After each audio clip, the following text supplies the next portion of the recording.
Hello ಎಲ್ಲರಿಗೂ ನಮಸ್ಕಾರ. Welcome back to Shushi's kitchen. ಇವತ್ತು ನನ್ನ ಕಿಚನಲ್ಲಿ ನಾನು ಹೀರೆಕಾಯಿ ಮತ್ತು ಸಬ್ಸಿಗೆ ಸೊಪ್ಪಿಂದು ಉಪ್ಸಾರು ತೋರಿಸ್ತಾ ಇದ್ದೀನಿ. ನೋಡಿ, ಉಪ್ಸಾರು ರೆಡಿಯಾಗಿದೆ. ಇದನ್ನ ಹೇಗೆ ಮಾಡೋದು ಅಂತ ನೋಡ್ಕೊಳ್ಳೋಣ. 1 ಗ್ಲಾಸ್ ಬೇಳೆ ತೊಗೊಂಡಿದ್ದೀನಿ. ತೊಗೊಂಡು ಒಂದು 10 ನಿಮಿಷ ತೊಳೆದ್ಬಿಟ್ಟು ನೆನೆಸ್ಕೊಂಡಿದ್ದೆ. ಇವಾಗ ಒಂದು ಅರ್ಧ ಲೀಟ್ರ್ ನೀರು ಹಾಕ್ಬಿಟ್ಟು ಪ್ರೆಷರ್ ತುಂಬಿಸ್ಬೇಕು. ಪ್ರೆಷರ್ ಒಂದು ವಿಷಲ್ ಬರಬಾರ್ದು. ವಿಷಲ್ ಬರೋ ಮುಂಚೆನೆ ನಾವು ಆಫ್ ಮಾಡಿಬಿಡ್ಬೇಕು. ಪ್ರೆಷರ್ ತುಂಬಿರ್ಬೇಕು ಅಷ್ಟೇನೆ. ನಾವು ನೆನೆಸಿರೋದ್ರಿಂದ ಬೇಗ ಬೇಯುತ್ತೆ. ಪಲ್ಯಕ್ಕೆಲ್ಲ ಒಂದು ಅರ್ಧಕ್ಕಿಂತ ಸ್ವಲ್ಪ ಜಾಸ್ತಿ ಬೆಂದರೆ ಸಾಕು. 1 ಬೌಲು ಸಬ್ಸಿಗೆ ಸೊಪ್ಪು ಕಟ್ ಮಾಡಿ ಇಟ್ಕೊಂಡಿದ್ದೀನಿ, ಮತ್ತು 1 ಬೌಲು ಹೀರೆಕಾಯಿ ಕಟ್ ಮಾಡಿ ಇಟ್ಕೊಂಡಿದ್ದೀನಿ. ಇವಾಗ ಬೇಳೆನ ಪ್ರೆಷರ್ ಬರ್ಸೋಣ. ನೋಡಿ, ಈ ಥರ ಪ್ರೆಷರ್ ಬಂದರೆ ಸಾಕು. ವಿಷಲ್ ಬರೋದು ಬೇಡ. ಆಫ್ ಮಾಡಿಬಿಟ್ಟು 1-2 ನಿಮಿಷ ವೆಯ್ಟ್ ಮಾಡಿಬಿಟ್ಟು ನಾವೇ ಪ್ರೆಷರ್ನ ರಿಲೀಸ್ ಮಾಡಿಬಿಡ್ತೀವಿ. ಈ ಥರ ರಿಲೀಸ್ ಮಾಡಬೇಕು. ಬಿಟ್ಟು ರಿಲೀಸ್ ಮಾಡಿ, ಇಲ್ಲಾಂದರೆ ಬೇಳೆ ನೀರು ಆಚೆ ಬರುತ್ತೆ. ನೋಡಿ, ಇಷ್ಟು ಬೆಂದಿದ್ರೆ ಸಾಕು. ಇವಾಗ ನಾವು ಆಲ್ರೆಡಿ ಕಟ್ ಮಾಡಿ ಇಟ್ಕೊಂಡಿದ್ವಲ್ವಾ ಸೊಪ್ಪನ್ನು ಮತ್ತು ಹೀರೆಕಾಯಿನ ಇದರಲ್ಲಿ ತುಂಬೋಣ.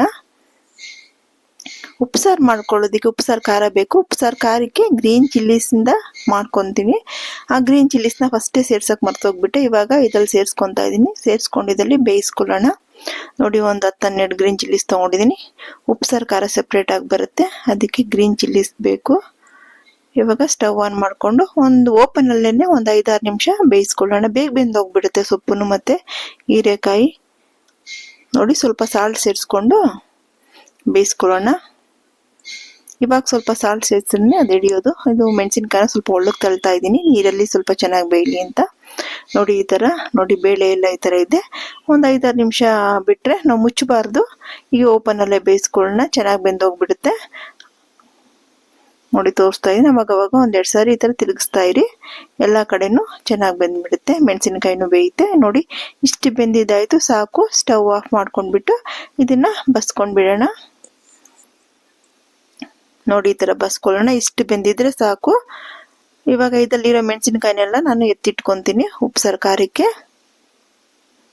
ನೀವು ಫಸ್ಟ್ ಬೇಳೆ ಹಾಕ್ದಾಗ್ಲೇ ಪ್ರೆಷರ್ಲೇನೆ ಒಂದು 10 ಮೆಣಸಿನಕಾಯಿ ಬೇಯಿಸ್ಕೊಂಡ್ಬಿಟ್ರೆ ನೀವು ಎತ್ಕೊಂಡ್ಬಿಟ್ಟು ಆಮೇಲೆ ಸೊಪ್ಪನ್ನು ಹೀರೆಕಾಯಿನೂ ತುಂಬೋದು. ನಾನು ಮರ್ತಿದ್ರಿಂದ ಇದ್ರಲ್ಲಿ ಸೇರಿಸಿದ್ದೀನಿ.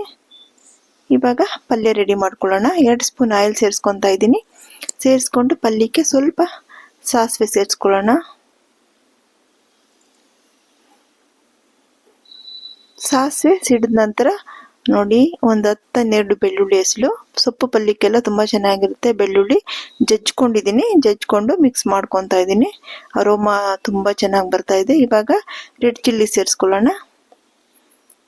ರೆಡ್ ಚಿಲ್ಲಿ ಸೇರಿಸ್ಕೊಂಡು ಪಲ್ಯಕ್ಕೆ ಖಾರಕ್ಕೆ ಇದನ್ನು ಹುರಿದ್ಬಿಟ್ಟು ಇವಾಗ ಆನಿಯನ್ ಒಂದು 3 ಆನಿಯನ್ ಕಟ್ ಮಾಡ್ಕೊಂಡಿದ್ದೀನಿ. ಇವಾಗೇನು ಆನಿಯನ್ ರೇಟ್ ಕಮ್ಮಿ ಇದೆ, ಜಾಸ್ತಿ ಹಾಕೊಳ್ಳೋಣ. ರೇಟ್ ಜಾಸ್ತಿ ಇದ್ದಾಗ ಕಮ್ಮಿ ಸೇರಿಸ್ಕೊಳ್ಳೋಣ. ಹಾಗೆ ನಾನು ಮಾಡೋದು. ಇವಾಗ ಪಲ್ಯಕ್ಕೆ ಚೆನ್ನಾಗಿರುತ್ತೆ ಜಾಸ್ತಿ ಆನಿಯನ್ ಹಾಕಿದ್ರೆ. ಇದನ್ನ ಒಂದು 3-4 ನಿಮಿಷ ಫ್ರೈ ಮಾಡ್ಕೋಬೇಕು. ಸ್ವಲ್ಪ ಕಲರ್ ಟರ್ನ್ ಆಗಬೇಕು ಪಲ್ಯಕ್ಕೆಲ್ಲ. ಇವಾಗ ಸ್ವಲ್ಪ ಸಾಲ್ಟ್ ಸೇರಿಸ್ಕೊಳ್ಳೋಣ. ಆಲ್ರೆಡಿ ಇದರಲ್ಲಿ ಸೊಪ್ಪಲ್ಲಿ ಸೇರಿಸಿದ್ದೀವಿ ಸಾಲ್ಟು, ನೋಡ್ಕೊಂಡು ಸೇರಿಸ್ಕೊಳ್ಳಿ. ಇದಕ್ಕೆ ಸ್ವಲ್ಪ ಸಾಲ್ಟ್ ಸೇರಿಸ್ಕೊಂಡು ಫ್ರೈ ಮಾಡಿಬಿಟ್ಟು ಲಾಸ್ಟಲ್ಲಿ ಹೀರೆಕಾಯಿ ಸೊಪ್ಪು ಬೇಳೆದು ಮಿಶ್ರಣ ಇರುತ್ತಲ್ವ ಅದನ್ನು ಇದರಲ್ಲಿ ಸೇರಿಸ್ಕೊಂಡು, ಸ್ವಲ್ಪ ನೀರಿನ ಅಂಶ ಇರುತ್ತೆ, ಸ್ವಲ್ಪ ಡ್ರೈ ಆಗಬೇಕಿದು. ಇದನ್ನು ಸ್ವಲ್ಪ ಹುರ್ಕೊಳ್ಳೋಣ ಸೊಪ್ಪನ್ನ. ಇದರಲ್ಲೇ 1-2-3 ನಿಮಿಷ ಹುರ್ಕೊಳ್ಳಿ. ಈ ಥರ ತಿರುಗಿಸಿ ನಾನು ಈ ಥರ ಕುಲುಕ್ತಾ ಇದ್ದೀನಿ. ಈ ಥರ ಟರ್ನ್ ಮಾಡಿ ತಿರ್ಗಿಸ್ಕೊತಾ ಇದ್ದೀನಿ. ಇವಾಗ ಲಾಸ್ಟಲ್ಲಿ ಸ್ವಲ್ಪ ಫ್ರೆಶ್ ತೆಂಗಿನಕಾಯಿ ತುರಿ, ಜಾಸ್ತಿ ಆದರೂ ಹಾಕೋಬೋದು, ಕಮ್ಮಿ ಆದರೂ ಹಾಕೋಬೋದು. ಎಷ್ಟಿರುತ್ತೆ ಅಷ್ಟು ಸೇರಿಸ್ಕೊಳ್ಳೋಣ. ಸೇರಿಸ್ಕೊಂಡು ಮಿಕ್ಸ್ ಕೊಡಬೇಕು. ಮಿಕ್ಸ್ ಕೊಟ್ಬಿಟ್ಟು ಸಾಲ್ಟ್ ಎಲ್ಲ ನೋಡ್ಕೊಳ್ಳಿ ಕರೆಕ್ಟ್ ಆಗಿದೆಯಾ ಅಂತ. ಸ್ವಲ್ಪ ಚೆನ್ನಾಗಿ ಮಿಕ್ಸ್ ಮಾಡಿಬಿಟ್ಟು ಬಿಟ್ಟರೆ ನಮ್ಮ ಪಲ್ಯ ರೆಡಿ ಆಗಿಬಿಡುತ್ತೆ, ಉಪ್ಸಾರು ಪಲ್ಯ. ಇವಾಗ ಅದನ್ನ ತೆಗೆದು ಪಕ್ಕಕ್ಕೆ ಇಟ್ಬಿಟ್ಟು ಇವಾಗ ಜಾರ್ ತೊಗೊಂಡಿದ್ದೀನಿ. ಜಾರ್ಗೆ ಚಟ್ನಿ ಮಾಡ್ಕೋಬೇಕು. ಜಾರಲ್ಲಿ ನೋಡಿ, ಗ್ರೀನ್ ಚಿಲ್ಲೀಸ್ ಬೇಯಿಸ್ಕೊಂಡಿದ್ವಲ್ವ ಅದ್ರ ಜೊತೆಗೆ ಇವಾಗ ಬೇರೆ ಏನೇನು ಹಾಕ್ತೀನಿ ಅಂತ ತೋರಿಸ್ತಾ ಇದ್ದೀನಿ. ಬೆಳ್ಳುಳ್ಳಿ ಒಂದು 10-12, ಜೀರಿಗೆ ಅರ್ಧ ಸ್ಪೂನು, 1/4 ಸ್ಪೂನ್ ಮೆಣಸು, ಸ್ವಲ್ಪ ಹುಣಸೆಹಣ್ಣು, ಸ್ವಲ್ಪ ಬೇಯಿಸಿದ್ವಲ್ವ ಸೊಪ್ಪು ಬೇಳೆ ಅದ್ರದ್ದು, ಮತ್ತು 1 ಪೀಸು ಕೊಬ್ಬರಿ, ಒಣ ಕೊಬ್ಬರಿ ತೊಗೊಂಡಿದ್ದೀನಿ. ಇಷ್ಟು ಕೊಬ್ಬರಿ ಇಲ್ಲ ಅಂದರೂ ಪರವಾಗಿಲ್ಲ, ಸೇರಿಸ್ಕೊಂಡೆ ಟೇಸ್ಟ್ ಇರುತ್ತೆ. ಮತ್ತು ಇದನ್ನೆಲ್ಲ ಜಾರಲ್ಲಿ ಹಾಕ್ಕೊಂಡು ಕೋರ್ಸಾಗಿ ರುಬ್ಕೋಬೇಕು. ಸ್ವಲ್ಪ ಸಾಲ್ಟ್ ಸೇರಿಸ್ಕೊಂಡು ಸ್ವಲ್ಪ ತರತರಿಯಾಗಿ ರುಬ್ಕೊಳ್ಳೋಣ. ನೀರು ಅಂದರೆ ಉಪ್ಸಾರು ನೀರು ಇರುತ್ತಲ್ವ ಬಸ್ತಿರೋದು, ಆ ನೀರನ್ನೇ ಸೇರಿಸ್ಕೊಳ್ಳಿ. ಇವಾಗ ನಾನು ರುಬ್ಕೊಂಬಂದೆ. ಸ್ವಲ್ಪ ನೈಸೇ ಆಗೋಯ್ತು. ಇವಾಗ ನೋಡಿ ಖಾರ ಎಲ್ಲ ಎತ್ತಿಟ್ಕೊಂಡ್ಬಿಟ್ಟು ಜಾರಲ್ಲಿ ಇರುತ್ತಲ್ವ, ಜಾರಲ್ಲಿ ಮತ್ತೆ ಕ್ಯಾಪಲ್ಲಿ ಅದಕ್ಕೆ ಉಪ್ಸಾರದ ನೀರು ಹಾಕ್ಬಿಟ್ಟು ಚೆನ್ನಾಗಿ ಕ್ಲೀನ್ ಮಾಡಿಬಿಟ್ಟು ಅದೇ ಉಪ್ಸಾರಲ್ಲಿ ಬಗ್ಗಿಸ್ಬಿಡ್ಬೇಕು. ಏನಾದ್ರು ಸ್ವಲ್ಪ ನೀರು ಬೇಕು ಅಂದರೆ ನೀರನ್ನ ಜಾರಲ್ಲಿ ಹಾಕೊಂಡು ತೊಳೆದ್ಬಿಟ್ಟು ಇದಕ್ಕೆ ಮಿಕ್ಸ್ ಮಾಡಿಬಿಡಿ. ಉಪ್ಸಾರು ರೆಡಿ ಆಗಿಬಿಡುತ್ತೆ. ಒಂದ್ 2 ನಿಮಿಷ ಕುದಿದ್ರೆ ಸಾಕು. ಆಲ್ರೆಡಿ ಬೆಂದಿದೆಯಲ್ವಾ ಮೆಣಸಿನಕಾಯಿ ಎಲ್ಲ, 2 ನಿಮಿಷ ಕುದಿದ್ರೆ ಆಫ್ ಮಾಡಿಬಿಡಿ. ನಮ್ಮ ಉಪ್ಸಾರು ರೆಡಿ ಆಯಿತು. ಇವಾಗ ಬಿಸಿ ಬಿಸಿ ರಾಗಿ ಮುದ್ದೆ ಜೊತೆ ಉಪ್ಸಾರು ಇಟ್ಟು ಸರ್ವ್ ಮಾಡ್ತಾ ಇದ್ದೀನಿ ನೋಡಿ. ಪಲ್ಯ ಇಟ್ಟಿದ್ದಾಯ್ತು. ಉಪ್ಸಾರು ಜೊತೆಗೆ ಉಪ್ಸಾರು ಖಾರ ಮತ್ತೆ ಲೆಮನ್ ಹಿಂಡ್ಕೊಂಡ್ರೆ ಚೆನ್ನಾಗಿರುತ್ತೆ ನೋಡಿ. ಉಪ್ಸಾರು ಹಾಕ್ತಾ ಇದ್ದೀನಿ. ಲೆಮನ್ ಕ್ಯೂಬ್ಸ್ ಇದೆ ನನ್ನ ಹತ್ರ, ಕ್ಯೂಬ್ಸ್ನ ಇದು ಮಾಡಿಟ್ಟಿದ್ದೀನಿ, ಆಚೆ ಇಟ್ಟಿದ್ದೀನಿ. ಇವಾಗ ನೋಡಿ ಆ ಖಾರನ ಇನ್ನು ಉಪ್ಸಾರಲ್ಲಿ ಮಿಕ್ಸ್ ಮಾಡ್ಕೋಬೇಕು. ಮಿಕ್ಸ್ ಮಾಡಿಕೊಂಡು ತಿನ್ಬೇಕು ನೋಡಿ. ಸ್ವಲ್ಪ ಲೆಮನ್ ಜ್ಯೂಸ್ ಆ್ಯಡ್ ಮಾಡ್ಕೊಂಡು ತುಪ್ಪ ಮರ್ತೋಗ್ಬಿಟ್ಟೆ.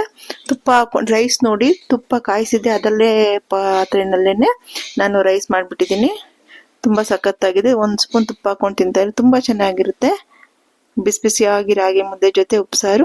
ನೀವು ಮಾಡಿ ನೋಡಿ ಹೇಗಿತ್ತು ಅಂತ ತಿಳಿಸಿಪ್ಪ. Thank you.